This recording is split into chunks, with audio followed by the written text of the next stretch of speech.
ഉന്നത പോലീസ് ഉദ്യോഗസ്ഥർക്കെതിരായ പീഡന പരാതിയിൽ പൊന്നാനിയിലെ അതിജീവിതയുടെ ഹർജി ഹൈക്കോടതി ഇന്ന് പരിഗണിക്കും. പരാതി നൽകിയിട്ടും പോലീസ് നടപടിയെടുത്തില്ലെന്നും നിയമവിരുദ്ധമായി പ്രാഥമിക അന്വേഷണം നടത്തുന്നു എന്നുകൂടി ചൂണ്ടിക്കാണിച്ചാണ് ഹർജി. വിശദാംശങ്ങളുമായി TV പ്രസാദ് ചേരുന്നുണ്ട്. Prasad, good morning.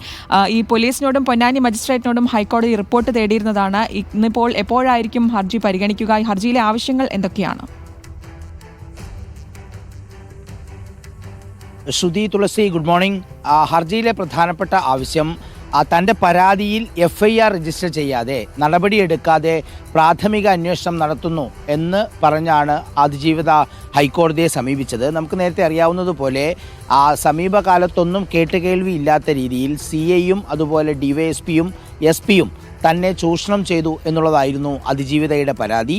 ആ പരാതി ആദ്യം മുഖ്യമന്ത്രിക്ക് ഇമെയിൽ മുഖാന്തരം കൊടുത്തു. 24 മണിക്കൂറായിട്ടും അതിൽ നടപടിയെടുക്കാത്തത് കൊണ്ട് തന്നെ അതിജീവിത പൊന്നാനി പോലീസ് സ്റ്റേഷനിൽ നേരിട്ടെത്തി പരാതി നൽകുകയും ചെയ്തു. അതിലും FIR എടുക്കാൻ തയ്യാറാവാത്തതിനെ തുടർന്ന് മലപ്പുറം SP-ക്ക് പരാതി നൽകി. എന്നിട്ടും നടപടിയെടുത്തില്ല. അതിന് പിന്നാലെയാണ് പൊന്നാനി ജുഡീഷ്യൽ മജിസ്ട്രേറ്റ് കോടതിയിൽ സ്വകാര്യ അന്യായം ഫയൽ ചെയ്യുന്നത്. സ്വകാര്യ അന്യായം ഫയൽ ചെയ്തിട്ടും അതിൽ FIR എടുക്കാൻ തയ്യാറായില്ല. DIGയോട് റിപ്പോർട്ട് ചോദിക്കുകയാണ് അന്ന് മജിസ്ട്രേറ്റ് കോടതി ചെയ്തത്. അതിന് പിന്നാലെയാണ് തൻ്റെ പരാതിയിൽ നടപടിയെടുക്കുന്നില്ലെന്ന് കാണിച്ച് അതിജീവിത ഹൈക്കോടതിയെ സമീപിക്കുന്നത്. ഒപ്പം പ്രാഥമിക അന്വേഷണം നടത്തുന്നു എന്ന കാര്യവും ഹർജിയിൽ ഉന്നയിക്കുകയുണ്ടായി. സാധാരണ ഇത്തരം കേസുകളിൽ 376 അത് കോഗ്നിസിബിൾ ഒഫൻസാണ്.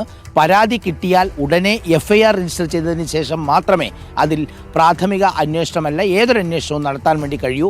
അതിൻ്റെ ലംഘനമാണ് എന്ന് ആരോപിച്ചുകൊണ്ടാണ് അതിജീവിതയുടെ ഹൈക്കോടതിയിലേക്ക് ഹർജിയുമായി പോയത്. നമുക്കറിയാവുന്നതുപോലെ അതിജീവിതയുടെ സ്വകാര്യത പരസ്യപ്പെടുത്തുന്ന രീതിയിൽ ഒരു ദിവസം വൈകിട്ട് 6:30-ക്ക് ശേഷം അഡീഷണൽ SP-യും മറ്റ് പോലീസുകാരും അവരുടെ ഒഫീഷ്യൽ വാഹനങ്ങളിലെത്തി വീടിൻ്റെ മുന്നിൽ നിർത്തി എല്ലാ നിയമങ്ങളും കാറ്റിൽ പറത്തിക്കൊണ്ട് അവിടെ മൊഴിയെടുക്കുന്ന സ്ഥിതിയുണ്ടായി. എടുക്കുന്ന മൊഴിയെല്ലാം വീഡിയോയിൽ ചിത്രീകരിക്കുകയും ചെയ്തു. വൈകിട്ട് 6 മണിക്ക് ശേഷം മൊഴി എടുക്കരുത് എന്നുള്ളതാണ്. മാത്രമല്ല യൂണിഫോം ഇട്ട പോലീസുകാർ വീട്ടിലേക്ക് പോകാൻ പാടില്ല എന്നൊക്കെ ഉണ്ട്.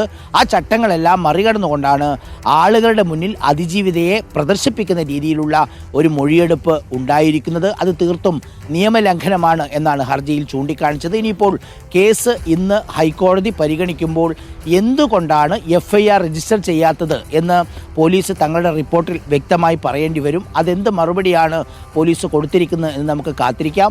മലപ്പുറം അഡീഷണൽ SP ആണ് ഇത് സംബന്ധിച്ചുള്ള റിപ്പോർട്ട് നൽകുക.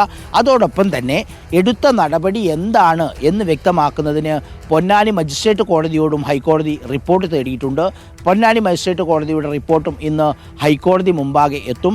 സ്വാഭാവികമായി എന്തായിരിക്കും കോടതി ഇതിൽ എടുക്കാൻ പോകുന്ന നടപടി എന്നുള്ളതാണ് ഏവരും ഉറ്റുനോക്കുന്നത്. ഞാൻ നേരത്തെ പറഞ്ഞതുപോലെ സമീപകാലത്തൊന്നും ഇങ്ങനെ 3 പോലീസ് ഉദ്യോഗസ്ഥർക്കെതിരെ, അതായത് CI, DYSP, SP ഇങ്ങനെയുള്ള റാങ്കിൽ വരുന്ന ഉദ്യോഗസ്ഥർക്കെതിരെ ഇങ്ങനെ ഒരു ആരോപണം എവിടെയും ഉണ്ടായിട്ടില്ല.